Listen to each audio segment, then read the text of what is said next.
my name is Elizabeth Hickey, and today I'm going to inform you about the laws of an LGBTQ couple trying to adopt or individual. Did you know that 1 in 3 LGBTQ couples or individuals get denied because of their sexual orientation?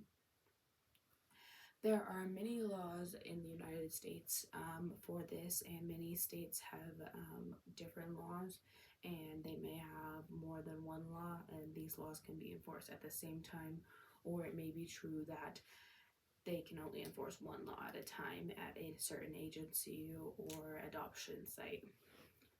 After looking over many articles such as Lifelong Adoption and the LGBTQ map, I feel that I can inform all of you about this topic and hope to help you gain more knowledge about these rights and policies in the United States. First, I would like to inform you about the laws, and then I'm going to inform you about the agencies, and then lastly I will inform you about how these laws affect the LGBTQ couples or individuals. So first, there is 4 different laws.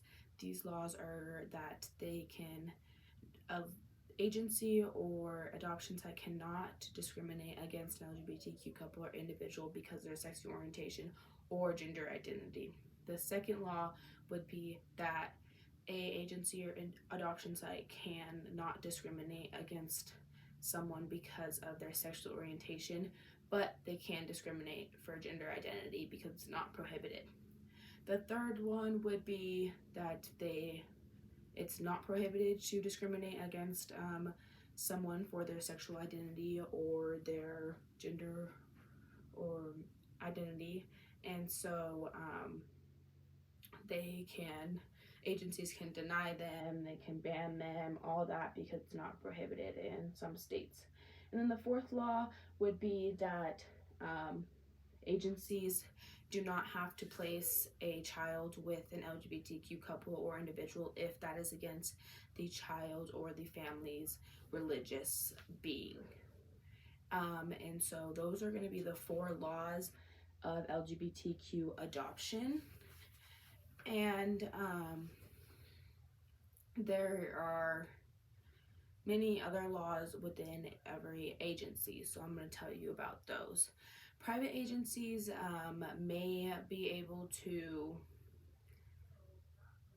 deny, they may have different policies for themselves because they may be able to deny you, or they may be able to just say that they are not going to deny you and they will work with you, but then they hold higher standards.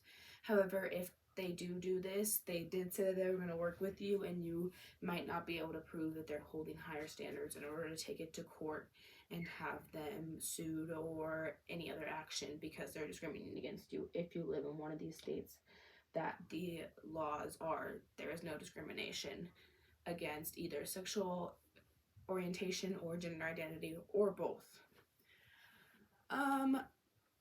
So if you were to adopt and you are an LGBTQ couple or individual, it is suggested that you do lots of research, and you do lots of research not only on websites and adoption sites. You also may want to ask couples that have been through this before and worked with a certain agency or had a successful or failed adoption, and ask them the reasons why. And also another thing good to ask is if the agencies have counseling services available for you and your partner, or just you if you're an individual, or maybe even the child as well. If the child needs that, it would also be a good thing to ask for. So now that I have told you about the laws themselves and the laws of different agencies and how different agencies may act, I'm going to tell you about the effects the laws in general have on different people that are LGBTQ couples or individuals. So a lot of LGBTQ couples or individuals may get denied for adoption, and this may make them feel very stressed. PsycNet did a poll, and according to LGBTQ couples and individuals who are trying to adopt, they were very stressed and worried about this process, and it's not very good for the household. Another thing is if the adoption does fail, it can become very depressive for this couple or individual and can lead to other actions, and that's never good for anyone.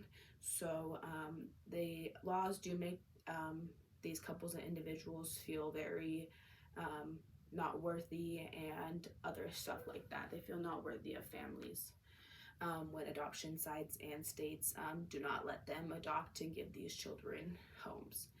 And so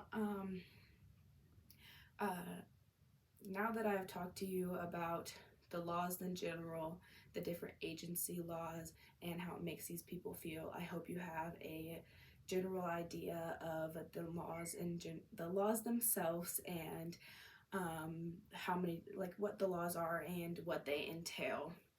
Um, Overall, there are many different laws, and this is just the beginning of it.